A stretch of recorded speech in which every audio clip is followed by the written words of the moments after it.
In working with organizations and talking to people, it's really interesting how some people always have excuses for why things aren't going the way that they want. And others always seem to have solutions.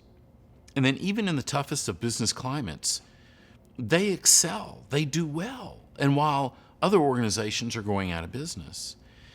And something that we see that comes into play is the concept of control, and the idea that there are some things that we can control and some things that we can't control. And where do we focus? Do we focus our time and energy on what we can't control, like maybe the economy, for instance? Or do we focus on what we can control to get our organization in a place to do really well?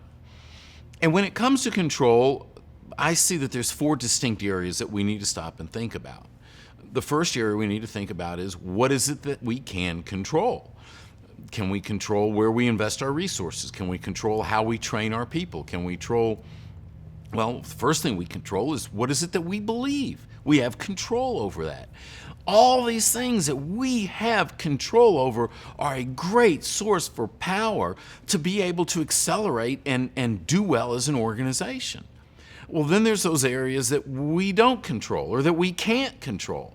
I can't control the economy. I can't control what my competitors are doing. Why spend all day looking at what the competitors are doing? I can't control that. That's not going to help me. If anything, it's going to take my eye off of what I can control. So by even thinking about those areas that I can't control, it's slowing me down because I'm not making decisions based on those areas that I can control. Now, the third area is that there's things that are out of control. And in business, in life, it can be any one of areas. In a manufacturing business, your inventory could be out of control. You could have way too much inventory, or you could not have enough and you could be constantly running out. The storage closet could be out of control. The closet in my bedroom could be out of control. It could be a total mess. There's just things that get out of control. And that's okay. That's okay. But if we recognize that, then we have the ability to get it back into control and say, okay, so what do we need to do to gain control over this situation, to get it back under rein and clean house, so to speak?